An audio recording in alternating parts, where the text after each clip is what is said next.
الحمد لله نحمده ونستعينه ونستغفره ونؤمن به ونتوكل عليه ونعوذ بالله من شرور أنفسنا ومن سيئات أعمالنا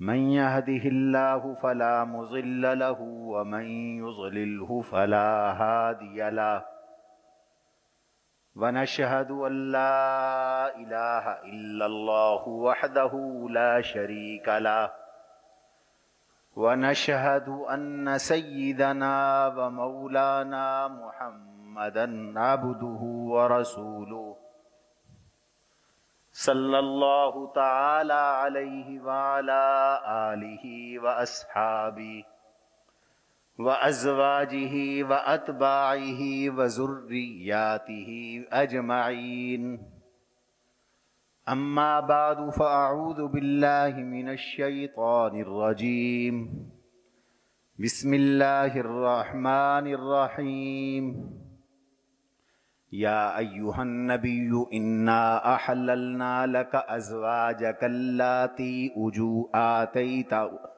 آتيت أجورهن وما ملكت يمينك مما أفاء الله عليك وبنات عمك وبنات عماتك وبنات خالك وبنات خالاتك التي هاجرن معك وامرأة مؤمنة إن وهبت نفسها للنبي إن أراد النبي أن يستنكحها خالصة لك من دون المؤمنين قد علمنا ما فرضنا عليهم في أزواجهم وما ملكت أيمانهم لكي لا يكون عليك حرج وكان الله غفورا رحيما صدق الله وصدق رسوله النبي الكريم اللهم صل على محمد وعلى آل محمد كما صليت على إبراهيم وعلى آل إبراهيم إنك حميد مجيد اللهم بارك على محمد وعلى آل محمد كما باركت على إبراهيم وعلى آل إبراهيم إنك حميد مجيد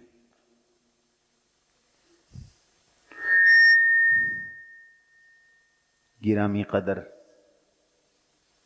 سامعین مکرم، عزیزان گرامی، ازواج مطہرات رحمت عالم حضور نبی کریم صلی اللہ علیہ وسلم کی گھر والیوں کا تذکرہ چلا آ رہا ہے۔ آج انشاءاللہ اختصار کے ساتھ ام المؤمنین سیدہ میمونہ رضی اللہ تعالی عنہا، ام المؤمنین حضرت سیدنا جویریہ رضی اللہ تعالی عنہا اور ام المؤمنین حضرت سیدہ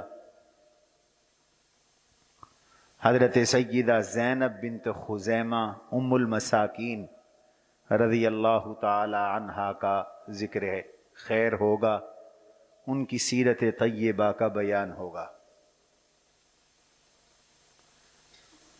سیدہ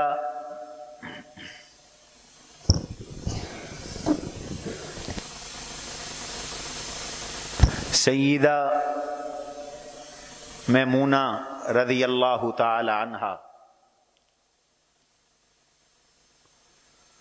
رحمت عالم حضور نبی کریم صلی اللہ تعالی علیہ وسلم کی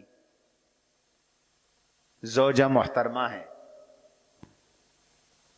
حضرت میمونہ رضی اللہ عنہا کی اور بہنیں بھی حضور علیہ الصلاۃ والسلام کے قریبی رشتہ داروں کے گھروں میں تھی۔ سیدہ میمونہ رضی اللہ عنہا کی ایک بہن لبابہ الکبریٰ ہیں. لبابہ الکبریٰ کا نکاح حضرت عباس رضی اللہ تعالی عنہ سے تھا، اور حضرت عباس رضی اللہ تعالی عنہ جناب رسول اللہ صلی اللہ علیہ وسلم کے چچا مبارک تھے، اور ان کی کنیت ام الفضل تھی. حضرت فضل ابن عباس رضی اللہ تعالی عنہ کی وہ والدہ محترمہ تھی ام الفضل. حضرت میمونہ رضی اللہ عنہا کی ایک بہن لبابہ الصغریٰ ہیں. یہ ولید کے نکاح میں تھی. ولید بن عقبہ المخزومی جو حضرت سیدنا خالد ابن ولید رضی اللہ عنہ کی والدہ تھی، اور ان کی ایک بہن عصبہ عین کے ساتھ عصمہ، یہ امیہ کے نکاح میں تھی، اور ان کی ایک ماں شریک بہن ہے جن کا نام ہے اسماء بنت عمیس رضی اللہ تعالی عنہا. یہ معروف صحابیہ ہیں، معروف خاتون ہیں. اسماء بنت عمیس رضی اللہ عنہا کا پہلا نکاح ہوا حضرت جعفر طیار رضی اللہ عنہ سے. حضرت جعفر طیار رضی اللہ عنہ غزوہ موتہ میں شہید ہو گئے. ان کی شہادت کے بعد حضرت اسماء بنت عمیس رضی اللہ عنہا کا نکاح ہوا حضرت ابو بکر صدیق رضی اللہ عنہ سے. حضرت ابو بکر صدیق رضی اللہ عنہ سے ان کا ایک بیٹا ہوا، اس کا نام محمد تھا، محمد ابن ابی بکر. اور یہ سیدہ اسماء بنت عمیس ہی سیدہ فاطمہ رضی اللہ تعالی عنہا جب بیمار ہوئی تھیں ان کی تیمارداری اور خدمت کرنے والی تھی، ان کا خیال رکھنے والی تھی، اور ان کو غسل دینے والی تھی. حضرت ابو بکر صدیق رضی اللہ عنہ کی وفات کے بعد اسماء بنت عمیس کا نکاح ہوا حضرت علی المرتضی رضی اللہ تعالی عنہ سے، اور 2 بیٹے اور ایک بیٹی ان سے پیدا ہوئی. حضرت میمونہ رضی اللہ عنہا کا پہلا نکاح کسی اور سے تھا. آپ صلی اللہ تعالی علیہ وسلم جب عمرۃ القضاء کے لیے سن 7 ہجری میں مکہ مکرمہ آئے، 7 ہجری میں آپ کی مکہ مکرمہ تشریف آوری ہوئی. 6 ہجری میں آپ عمرے کے لیے تشریف لے گئے تھے، آپ کو روک دیا گیا تھا. معاہدہ ہوا، صلح حدیبیہ ہوئی، اور اس کے بعد سن 7 ہجری میں آپ عمرۃ القضاء کے لیے تشریف لے گئے. آپ علیہ الصلوۃ والسلام نے حضرت میمونہ رضی اللہ تعالی عنہا کو پیغام نکاح بھیجا. انہوں نے حضرت عباس رضی اللہ عنہ کو اپنا وکیل بنایا، اور بعض علماء نے لکھا حضور کی بیویاں 2 طرح کی تھیں. کچھ بیویاں وہ ہیں جن سے آپ نے رشتہ مانگا، جن کے گھر والوں سے، اور رشتہ ہوا. حضور کی کچھ بیویاں ایسی ہیں جنہوں نے اپنے آپ کو حضور کو ہیبہ کر دیا تھا. سورہ احزاب میں ان بیویوں کا ذکر بھی ہے. وَامْرَأَةً مُؤْمِنَةً إِن وَهَبَتْ نَفْسَهَا لِلنَّبِيِّ خَالِصَةً لَكَ مِن دُونِ الْمُؤْمِنِينَ. یہ صرف حضور کی خصوصیت تھی، امت کے لیے جائز نہیں. جو عورت اپنے آپ کو حضور علیہ الصلوۃ والسلام کے سپرد کر دے، ہیبہ کر دے، بخش دے، آپ کے لیے وہ حلال ہے. لیکن میرے اور آپ کے لیے، عام مسلمانوں کے لیے ایسا جائز نہیں ہے. اس کے لیے باقاعدہ نکاح ہوگا، اس کے لیے حق مہر ہوگا. لیکن حضور کی یہ خصوصیت ہے، اللہ نے اپنے نبی کو کچھ احکام میں خاص کیا ہے. ان احکام میں ایک حکم یہ بھی ہے جس کا اللہ تعالی نے سورہ احزاب کے اندر ذکر کیا، وَامْرَأَةً مُؤْمِنَةً إِن وَهَبَتْ نَفْسَهَا لِلنَّبِيِّ إِنْ أَرَادَ النَّبِيُّ أَن يَسْتَنكِحَهَا خَالِصَةً لَكَ مِن دُونِ الْمُؤْمِنِينَ. آپ بھی شادی کرنا چاہیں اس سے جو اپنے آپ کو آپ کے لیے ہبہ کر رہی ہے، تو آپ کو اس کی اجازت ہے، صرف آپ کو اجازت ہے. من دون المؤمنین، عام مؤمنین کو اس کی اجازت نہیں. تو سیدہ میمونہ رضی اللہ تعالی عنہا آپ کی ان ازواج مطہرات میں سے ہیں جنہوں نے اپنے آپ کو حضور علیہ السلام کے لیے ہبہ کر دیا تھا، حضور کو اپنے آپ کو حضور کو بخش دیا تھا. حضور کی محبت میں، حضور کی خدمت کے لیے، اللہ کے نبی پہ فدا ہوتے ہوئے. ان وهبت نفسها للنبي ان اراد النبي ان يستنكحها خالصة لك من دون المؤمنين. حضرت میمونہ سے حضور کا نکاح ہوا مقام شریف میں. یہ مکہ مکرمہ سے باہر ایک جگہ ہے، اور آپ حالت احرام میں تھے. اس لیے امام اعظم ابو حنیفہ رحمہ اللہ نے یہ فرمایا کہ حالت نکاح میں، حالت احرام میں نکاح جائز ہے، رخصتی جائز نہیں. بیوی سے ملنا جائز نہیں ہے، نکاح جائز ہے. اور کیوں جائز ہے؟ کہ رحمت عالم صلی اللہ تعالی علیہ وسلم نے حضرت میمونہ سے نکاح حالت احرام میں کیا تھا. آپ مکہ تشریف لائے، آپ نے عمرہ فرمایا، اور 3 دن ہو گئے تو آپ کے پاس ایک مشرک آیا، کافر آیا. اس نے کہا کہ آپ کا معاہدہ پورا ہو چکا. معاہدے میں یہ تھا کہ 3 دن تک حضور علیہ السلام اور صحابہ کرام مکے میں رہیں گے، اور عمرہ کر کے 3 دن کے بعد واپس چلے جائیں گے. آپ کی مدت پوری ہو گئی، آپ چلے جائیں. حضور علیہ الصلوۃ والسلام نے ارشاد فرمایا، ٹھیک ہے ہماری میعاد پوری ہو گئی، مدت پوری ہو گئی، 3 دن ہو گئے، لیکن اگر تم پسند کرو تو میرا نکاح ہوا ہے حضرت میمونہ سے، میں ولیمہ کرنا چاہتا ہوں اور دعوت کرنا چاہتا ہوں، اور آپ تمام رشتہ داروں کی دعوت کرنا چاہتا ہوں.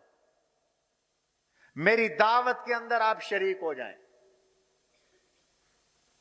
تو یہ مشرک کہنے لگا، ہمیں آپ کی دعوت کی ضرورت نہیں، ہمیں آپ کے کھانے کی ضرورت نہیں ہے، آپ چلے جائیں. رحمت عالم صلی اللہ علیہ وسلم نے معاہدے کی پاسداری فرمائی، اور آپ وقت مقررہ پر مکہ سے باہر چلے گئے، اور مقام شریف میں حضرت میمونہ کی رخصتی ہوئی. مقام شریف میں ہی نکاح ہوا، مقام شریف میں ہی ان کی رخصتی ہوئی حضرت میمونہ رضی اللہ عنہا کی. حضور علیہ الصلوۃ والسلام کے چچا زاد بھائی حضرت عبداللہ ابن عباس رضی اللہ عنہما حضرت میمونہ کے بھانجے تھے. میں نے پہلے عرض کیا کہ ان کی ایک بہن لبابہ الکبریٰ حضرت عباس کے نکاح میں تھی، تو حضرت عبداللہ بن عباس رضی اللہ تعالی عنہ وہ ان کے بھانجے ہوئے، اور ان کا خالہ کے ہاں آنا جانا کثرت سے تھا. بچے تھے، علم کا بڑا شوق تھا، طلب علم میں فدا تھے حضرت عبداللہ بن عباس رضی اللہ عنہ، کم عمری کے باوجود. صحیح بخاری میں تفصیل سے واقعہ مذکور ہے. ایک مرتبہ انہوں نے کہا کہ آج میں رات اپنی خالہ کے گھر گزاروں گا. لَأَرْمَقَنَّ رسول اللہ صلی اللہ علیہ وسلم. آج رات میں دیکھوں گا کہ حضور علیہ السلام گھر میں کیا کرتے ہیں, رات کو عبادت کیسے کرتے ہیں, رات کو تلاوت کیسے کرتے ہیں, رات کو نماز کیسے ادا کرتے ہیں, رات کو تہجد کیسے پڑھتے ہیں. آج میں دیکھوں گا. چلے گئے حضرت ابن عباس رضی اللہ عنہما کے گھر اور چارپائی پر لیٹ گئے. چارپائیاں بھی کم تھی. کہتے ہیں میں ارزن لیٹ گیا, چوڑائی کے بل میں لیٹ گیا. حضور علیہ السلام عشاء کے بعد گھر تشریف لائے. اب یہ حضور کے پورے معمولات نقل کر رہے ہیں. فتحدث مع آلہ ساعتاً. رات کو کچھ دیر گھر والوں کے ساتھ حضور نے آ کر بات چیت کی, گفتگو کی, حال احوال کیا. ثم رقد. پھر سو گئے. پھر رات کا ایک حصہ گزرا تو آپ اٹھے, نیند سے اٹھے اور یوں آنکھیں مسلیں اور آسمان کی طرف دیکھا اور قرآن کریم کی ان آیات کی تلاوت کی. اب دیکھو 10 سال کا بچہ ہے اور وہ رات کو اس کے سونے کا عالم یہ ہے کہ حضور علیہ السلام کو دیکھنے کے لیے کہ آپ رات کو نماز کیسے پڑھتے ہیں. حضور اٹھے تو بچہ بھی اٹھ گیا, حضور کے اٹھنے کے ساتھ بچہ بھی اٹھ گیا. 10 سال کی عمر. عمر کیا ہوتی ہے, نیند نہیں کھلتی, لیکن کہتے میں اٹھ گیا.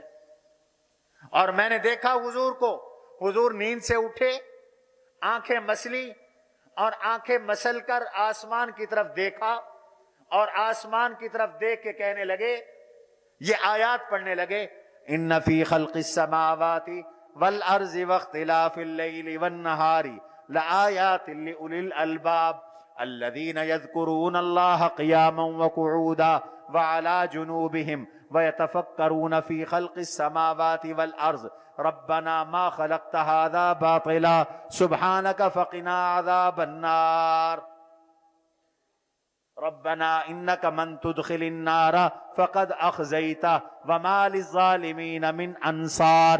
یہ آیات تلاوت کی حضور علیہ السلام.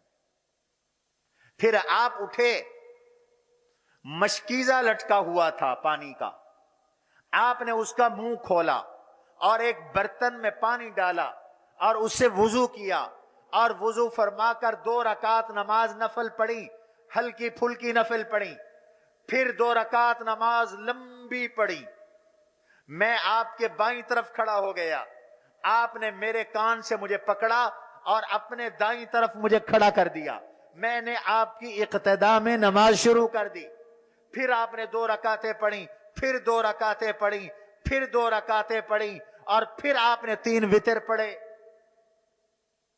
اب حضور کی رات کی پوری نماز اور نماز کی پوری کیفیت جو آپ نے سیدہ میمونہ رضی اللہ عنہا کے گھر میں ادا فرمائی, حضرت ابن عباس رضی اللہ عنہما نے امت کو بتا دی. آپ یوں رات کو جاگا کرتے تھے, آپ یوں رات کو سویا کرتے تھے, آپ یوں رات کو عبادت کرتے تھے, آپ یوں رات کو تہجد کی نماز ادا کرتے تھے, آپ یوں رات کو اللہ کے حضور گڑ گڑاتے تھے. یوں آپ کا قیام تھا, یوں آپ کا رکوع تھا, یوں آپ کا سجود تھا. پوری کیفیت بیان کریں. حضرت سیدہ میمونہ رضی اللہ تعالی عنہا سن 7 ہجری سے حضور علیہ السلام کے عقد میں آئیں, نکاح میں آئیں اور آپ انہیں پھر مدینے لے آئے. مکہ رہتی تھی. 7 ہجری کے بعد آپ صلی اللہ علیہ وسلم سیدہ میمونہ رضی اللہ تعالی عنہا کو مدینے لے آئے. مدینہ میں رہی. حضور کا وصال ہو گیا, اللہ کے نبی دنیا سے چلے گئے, پردہ پوش ہو گئے. اس کے بعد ایک عرصے تک یہ حیات رہی. اور عجیب اتفاق ہے کہ مکہ مکرمہ آئی تھی, اسی جگہ پر جو مقام شریف ہے، مقام شریف میں جہاں ان کا نکاح ہوا، جہاں ان کی رخصتی ہوئی، وہی ان کا وصال ہوا۔ جس جگہ خیمہ بنا تھا اور اس خیمے میں ان کی رخصتی ہو کر حضور کے پاس آئی تھی، اس خیمے والی جگہ میں سیدہ میمونہ رضی اللہ عنہا کی قبر بنی۔ عجیب اتفاق، اسی خیمے والی جگہ پر جہاں شادی ہوئی وہی ان کی قبر بنی۔ اب باقی ازواج مطہرات مسجد نبوی کے سامنے جنت البقیع میں مدفون ہیں، اور حضرت میمونہ رضی اللہ عنہا یہ مدفون ہے مکہ مکرمہ سے باہر مقام شریف میں۔ آج بھی ان کی قبر موجود ہے، ام المؤمنین رضی اللہ تعالی عنہ۔ حضور علیہ السلام کی ازواج مطہرات میں ایک زوجہ حضرت جویریہ رضی اللہ عنہا ہے، ان کا نام برہ تھا، برہ۔ اسی طرح ایک روایت کے مطابق حضرت میمونہ کا نام بھی برہ تھا، حضور نے برہ نام بدلا اور میمونہ رکھا، اور حضرت جویریہ کا نام برہ تھا، اللہ کے نبی نے ان کا نام بھی بدلا اور جویریہ رکھا۔ ایک جنگ ہوئی، غزوہ بنی المستلق، آپ صلی اللہ علیہ وسلم تشریف لے گئے۔ یہ وہی غزوہ ہے جس غزوے سے واپسی پر حضرت عائشہ کا ہار گم ہو گیا تھا اور تیمم کا حکم آیا تھا، اور حضرت عائشہ پہ تہمت لگی تھی، اور پھر صفائی میں قرآن اترا تھا۔ یہ وہی غزوہ ہے، غزوہ بنی المستلق۔ اللہ نے مسلمانوں کو فتح دی۔ ایک روایت کے مطابق 50 اور ایک روایت کے مطابق 100 قیدی گرفتار ہو کے آئے۔ ان قیدیوں میں ایک قیدی خاتون، یہ حضرت جویریہ بھی تھی۔ آپ علیہ الصلوۃ والسلام نے غنیمت میں ان کو تقسیم فرمایا، اور یہ حضرت ثابت بن قیس بن شماس رضی اللہ تعالی عنہ کے حصے میں آ گئی۔ ثابت بن قیس بن شماس خطیب الانصار ہیں، ان کا لقب ہے خطیب الانصار۔ یہ انصار کے بہت اچھے خطیب تھے، اور یمامہ میں شہید ہوئے، اور حضور علیہ السلام نے ان کے بارے میں فرمایا تھا، ان کے بارے میں ان کی شہادت کی پیشین گوئی فرمائی تھی، ان کے جنتی ہونے کی پیشین گوئی فرمائی تھی۔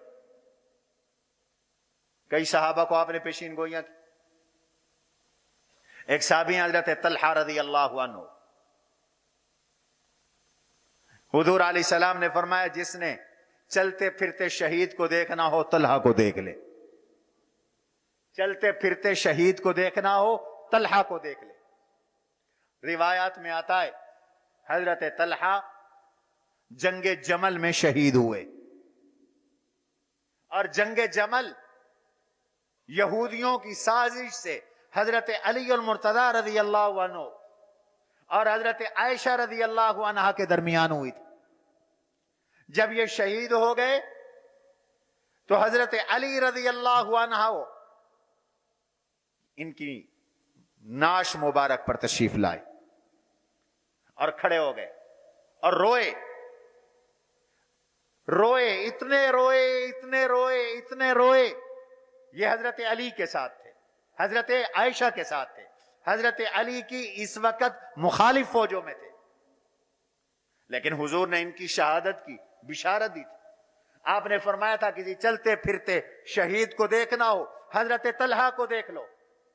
شہید ہو گئے جنگ جمل میں، حضرت علی کو پتہ چلا، حضرت علی تشریف لائے ان کی ناش مبارک پر، اور کھڑے ہو کے اتنا روئے کہ داڑھی مبارک تر ہو گئی، اور پھر فرمایا طلحہ اللہ جانتا ہے کہ میں اور تم ان لوگوں میں سے ہے، مجھے اللہ سے امید ہے، انی لارجو من اللہ ان تکون انت وانا، تو اور میں ان لوگوں میں سے ہوں گے جن کے بارے میں قرآن میں اللہ نے فرما دیا وَنَزَعْنَا مَا فِي صُدُورِهِم مِّن غِلٍّ، کہ ان کے سینوں سے اللہ کینہ نکال دیں گے۔ جنتی جب جنت میں جائیں گے، دنیا میں اگر کسی جنتی کا کسی جنتی سے جھگڑا ہوا ہوگا، تنازع ہوگا، تو اللہ اس کینے کو، اللہ اس جھگڑے کو، اللہ اس نفرت کو دل سے نکال دیں گے۔ تیرا میرا جو جھگڑا ہے، کینہ ہے، وہ نکل جائے گا، میں بھی جنت میں جاؤں گا، طلحہ تم بھی جنت میں جاؤ۔ ایسے بھی لوگ ہیں، کتنے خوش قسمت لوگ تھے کہ حضور نے پیش کی اطلاع دے دی، دیکھو یہ شہید جا رہا ہے، دیکھو یہ جنتی جا رہا ہے۔ من سرہ ان ينزل الى رجل من اہل الجنت فلینظر الى هذا، میں اور آپ کسی کو جنتی سمجھیں، اللہ کو پتہ وہ جنتی ہے کہ نہیں۔ یہ معاملات پردہ غیب میں ہیں، ہم امید تو کر سکتے ہیں۔ ایک آدمی کے جہنمی ہونے کا لوگوں کو یقین ہوتا ہے، اس کا کوئی عمل اللہ کو پسند ہوتا ہے، اللہ اسے جنت دے دیتے ہیں۔ اور ایک آدمی کے جنتی ہونے کا لوگوں کو یقین ہوتا ہے، لیکن کوئی ایسا گناہ اس سے ہوتا ہے، اللہ اسے جہنم میں بھیج دیتے ہیں۔ اللہ ہم سب کو محفوظ فرمائے۔ حضور نے فرمایا انما الاعمال بالخواتیم، ایک آدمی جنتیوں والے عمل کرتا ہے حتیٰ کہ موت قریب آتی ہے، لتسبق علیہ القدر، اللہ کی تقدیر غالب آتی ہے، تقدیر آگے بڑھتی ہے، وہ کوئی ایسا عمل کرتا ہے دوزخیوں والا، جہنم میں چلا جاتا ہے۔ اور ایک آدمی ساری زندگی جہنم والے عمل کرتا ہے، لیکن لتسبق علیہ القدر، اللہ کی تقدیر غالب آتی ہے، آخر میں اللہ ایسا عمل کرواتا ہے کہ جنت میں چلا جاتا ہے۔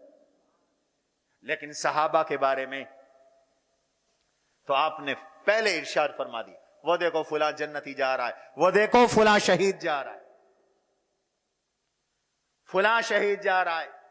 تو ثابت ابن قیس ابن شماس کے حصے میں حضرت جویریہ آ گئی، انہوں نے ان سے فرمایا اتنے پیسے اکٹھے کر کے مجھے دے دو، تم آزاد۔ اب تو دنیا میں کوئی غلام نہیں، کوئی باندی نہیں، غلاموں کے لیے مستقل اسلام میں احکام موجود ہے، اس کو کہتے ہیں کتابت۔ تم بدلے کتابت لے آؤ، میں تمہیں مکاتب بنا رہا ہوں، تم بدلے کتابت لے آؤ، تم آزاد۔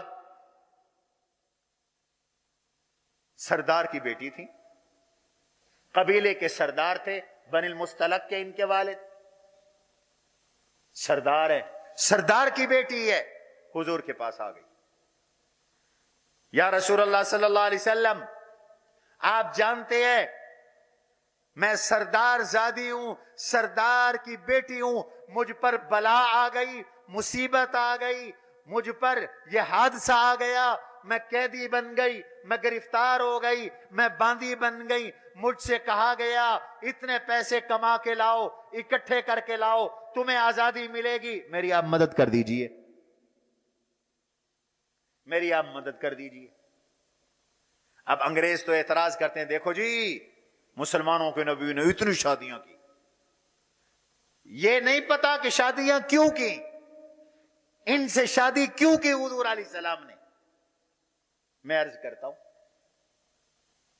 ان سے فرمایا میں تمہارا بدلے کتابت اور تمہاری ساری قیمت ادا کر دیتا ہوں، تم مجھ سے نکاح کر لو۔ انہوں نے کہا ٹھیک ہے، مجھے منظور ہے، میں تو ویسے ہی سردار کی بیٹی ہوں اور حضور بھی سردار ہے۔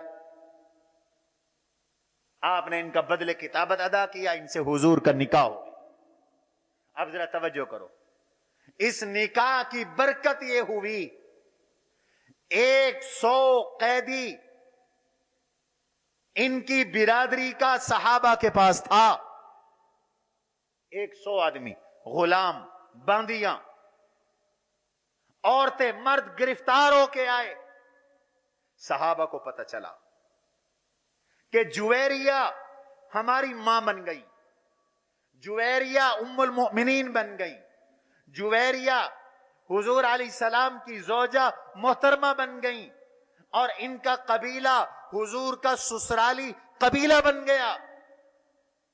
اب حضور کا سسرالی قبیلہ، حضور کے سسرال، اور وہ ہمارے غلام بنے، باندیاں بنے، یہ نہیں ہو سکتا. سب کے سب نے یہ 100 یا 50 غلام باندیاں آزاد کر دی، سب کے سب نے آزاد کر دی. اس کو کہتے ہیں احترام، اس کو کہتے ہیں وفا. صحابہ کو حضور کے خاندان کا، رشتہ داروں کا، سسرال کا اتنا احترام تھا. اگر ویسے کہا جاتا لیکن کہ آزاد کر دو، طبیعت پہ ناگواری ہو سکتی تھی. ایسا طریقہ جناب رسول اللہ صلی اللہ علیہ وسلم نے اختیار فرمایا کہ بغیر کہے، بن کہے، سب نے غلام آزاد کر دیے، سب نے باندیاں آزاد کر دی. کہتے ہیں کہ حضور علیہ الصلوۃ والسلام کی ازواج مطہرات میں سے جتنی برکت ان کے قبیلے کو، ان کے خاندان کو حضرت جویریہ سے پہنچی، کسی سے نہیں پہنچی. اس کے میکوں کو جو فائدہ ہوا، حضرت جویریہ رضی اللہ عنہا کے میکوں کو جو فائدہ ہوا، حضرت جویریہ کی حضور علیہ السلام سے شادی کی برکت سے، نکاح کی برکت سے، اور کسی زوجہ محترمہ کے قبیلے کو وہ فائدہ نہیں ہوا، ان کے میکوں کو وہ فائدہ نہیں ہوا. 100 غلام آزاد ہو گئے، 100 باندیاں آزاد ہو گئی. سردار کی بیٹی تھیں اور حضور علیہ السلام کو جچتی تھیں، حضور سے ان کا نکاح ہو گیا. 50 ہجری میں یا 54 ہجری میں پھر یہ مدینہ میں فوت ہوا. 50 ہجری میں یا 54 ہجری میں مدینہ میں فوت ہوئی، اور جنت البقیع میں دفن ہے. سوائے حضور علیہ السلام کی 2 ازواج مطہرات کے، باقی سب کی قبور مطہرہ جنت البقیع میں. صرف 2، ایک سیدہ خدیجہ رضی اللہ عنہا، وہ تو ہجرت سے پہلے وفات پا گئی تھی، ان کی مزار مبارک جنت المعلا مکہ مکرمہ میں، اور سیدہ میمونہ رضی اللہ عنہا، ان کا مزار مبارک مکہ مکرمہ سے باہر مقام شریف میں ہے. باقی سب ازواج مطہرات ہماری مائیں، ان کی قبور مطہرہ وہ جنت المعلا میں ہیں، گنبد خضرا کے سائے کے نیچے سوئی ہوئی. رحمت عالم صلی اللہ علیہ وسلم کی ایک زوجہ محترمہ حضرت زینب بنت خزیمہ رضی اللہ تعالی عنہا بھی ہیں. پچھلے جمعے میں نے ایک حضرت زینب کو ذکر کیا تھا، وہ تھی زینب بنت جحش. وہ حضور علیہ السلام کی پھوپھی ذات تھی، جن کا پہلے نکاح حضرت زید سے ہوا تھا. ان کی طلاق کے بعد ان کی یہ خصوصیت، ان کا نکاح جناب رسول اللہ صلی اللہ علیہ وسلم سے حق تعالی نے فرمایا، خود کیا. فَلَمَّا قَضَى زَيْدٌ مِّنْهَا وَطَرًا زَوَّجْنَاكَهَا، ہم نے آپ کی شادی کر دی زینب کے ساتھ. زَوَّجْنَاكَهَا، یہ زینب بنت جاش ہے. اور میں نے پچھلے جمعے عرض کیا تھا کہ زینب بنت جاش ناز کرتی تھی اور کہتی تھی تمام ازواج مطہرات کو، تمہاری حضور علیہ الصلوۃ والسلام سے شادی اور حضور علیہ السلام سے تمہارا نکاح تمہارے اولیاء نے کیا، کسی کے باپ نے کیا، کسی کے چچا نے کیا، کسی کے بھائی نے کیا، کسی کے کسی رشتہ دار نے، کسی کے کسی رشتہ دار نے، اور میرا نکاح حضور سے خود اللہ نے عرشوں پہ پڑھا. زوجناکا، وہ زینب بنت جاش ہے، اور یہ ہے زینب بنت خزیمہ رضی اللہ عنہا، اور ان کا لقب ہے ام المساکین، مسکینوں کی اماں، غریبوں کی اماں، فقیروں کی اماں. ام المساکین ان کا لقب ہے. ان کا حضور علیہ الصلوۃ والسلام سے نکاح ہوا، اور ان کا جب نکاح ہوا حضرت زینب بنت خزیمہ رضی اللہ عنہا سے، تو یہ اس وقت بیوہ تھی. عبداللہ بن جاحش کے نکاح میں تھی، بیوہ ہو گئی. تو حضور علیہ السلام نے انہیں پیغام نکاح بھیجا، انہوں نے قبول فرما لیا. لیکن جناب رسول اللہ صلی اللہ علیہ وسلم کی صحبت میں ایک روایت کے مطابق صرف 2 مہینے رہی، ایک روایت کے مطابق 3 مہینے رہی، ایک روایت کے مطابق 20 مہینے رہی. پھر ان کا انتقال ہو گیا، ان کا وصال ہو گیا، دنیا سے چلی گئی. 4 ہجری میں یہ وصال فرما گئی، وفات پا گئی، اور ان کو جنت البقیع میں دفن کیا گیا. اور ان کا جو حجرہ تھا مسجد نبوی میں، ازواج مطہرات کے ایک قطار میں آمنے سامنے حجرے تھے.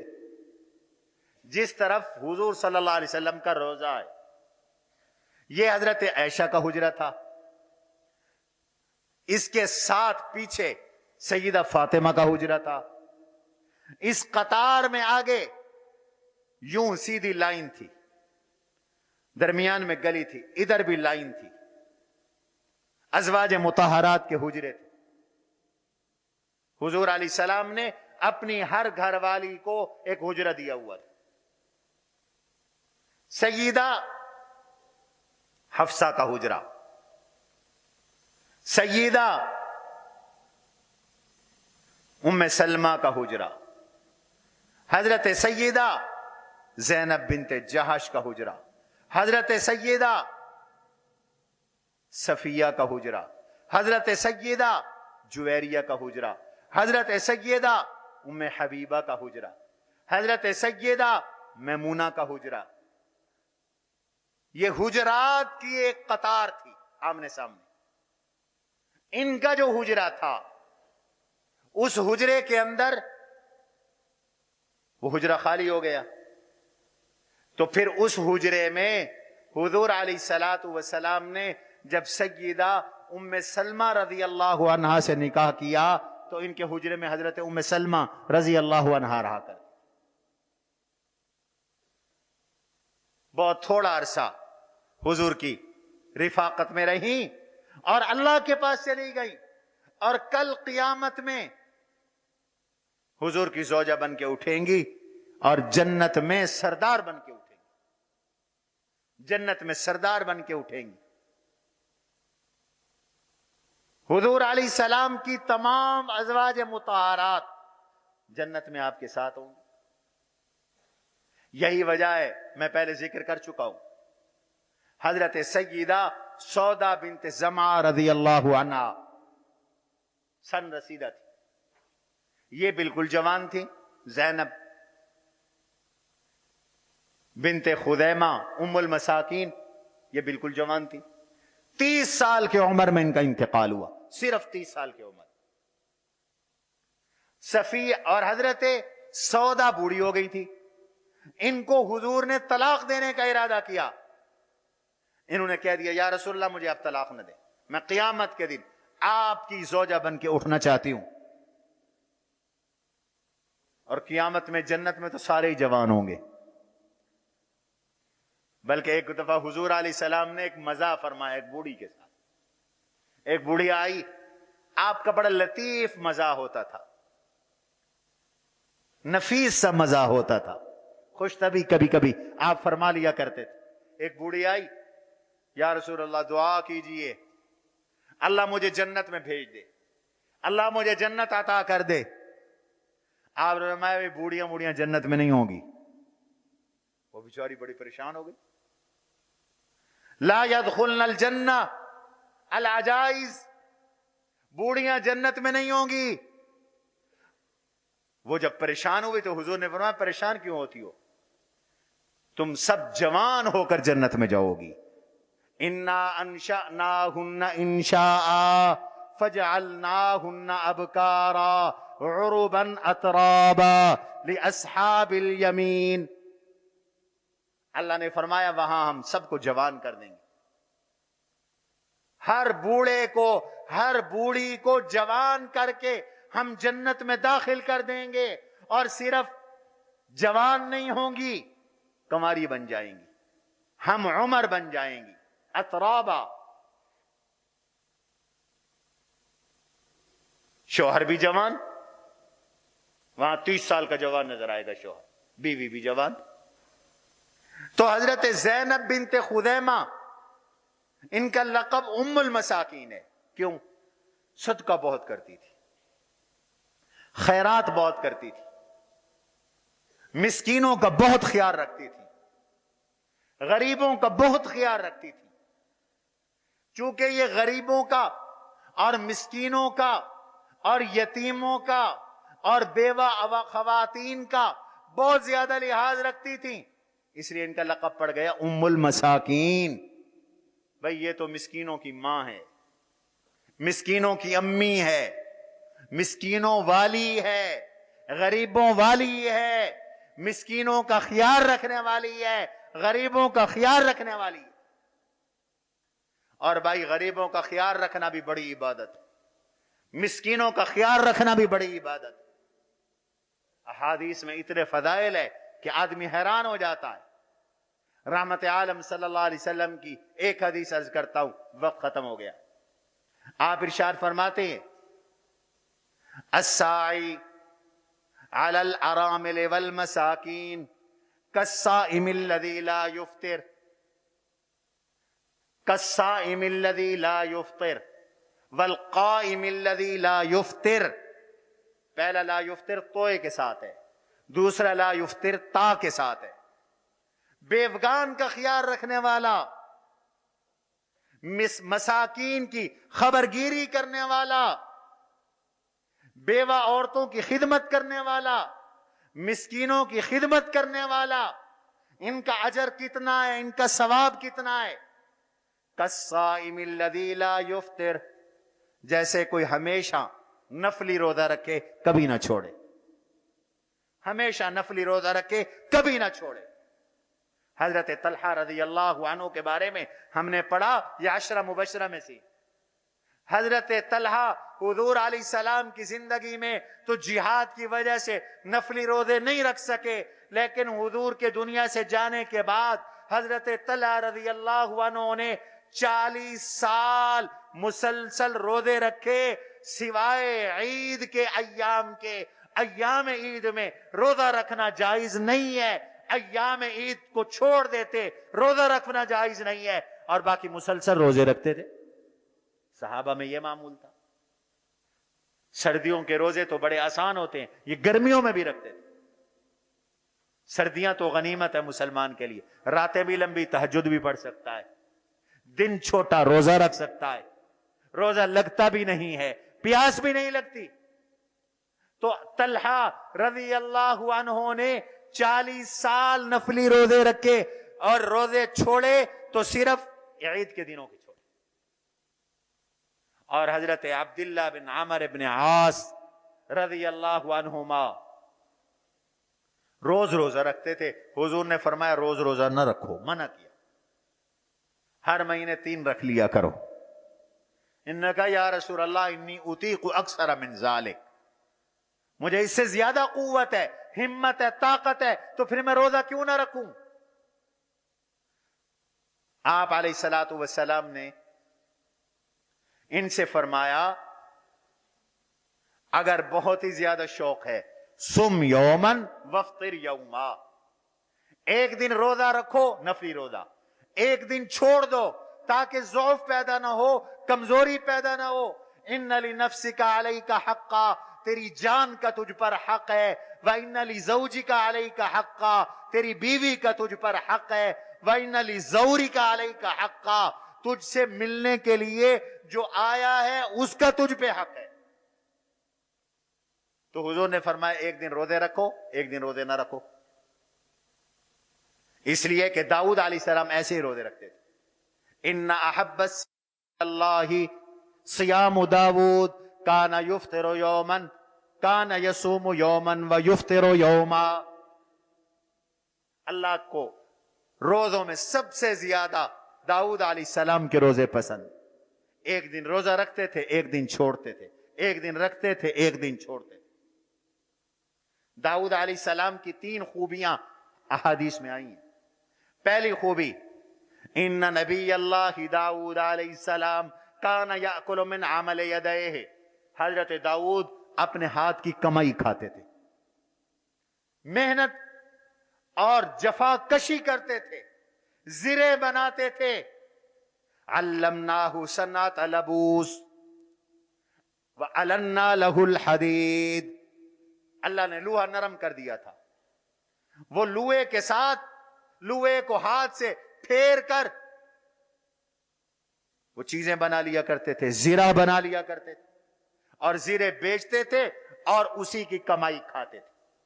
ایک یہ خوبی داؤد علیہ السلام کی، اور دوسری یہ خوبی حضرت داؤد علیہ السلام کی اللہ کے نبی نے بیان کی۔ ان کے جو روزے تھے وہ کیسے تھے؟ کان یصوم یوما ویفطر یوما، ایک دن نفلی روزہ رکھتے تھے، ایک دن نہیں رکھتے تھے۔ اور تیسری خوبی، وہ رات کو نماز پڑھتے تھے، اور جب نماز پڑھتے تھے تو گھر والوں کو بھی جگاتے تھے۔ اور حضرت داؤد علیہ السلام کے گھر میں ان کی بہت ساری بیویاں تھیں، پچھلے نبیوں کی بیویوں کی تعداد بھی بہت زیادہ تھی۔ حضرت سلیمان علیہ السلام کی 100 بیویاں تھیں، 100 بیویاں حدیث میں آتا، تو بہت ساری تعداد تھی۔ کوئی لمحہ ایسا نہیں گزرتا تھا حضرت داؤد علیہ السلام کے گھر میں، کوئی ایک لمحہ بھی ایسا گزرتا ہو کہ جس لمحے میں اللہ کا ذکر نہ ہو رہا ہو۔ گھر میں ہر وقت کوئی نہ کوئی اللہ کا ذکر کرتا تھا، شیڈول ایسا بنایا ہوا تھا گھر والوں میں کہ فلاں وقت سے فلاں وقت تک وہ ذکر اور نماز کرے گی، فلاں وقت سے فلاں وقت تک فلاں کی باری، فلاں وقت سے فلاں وقت تک فلاں کی باری۔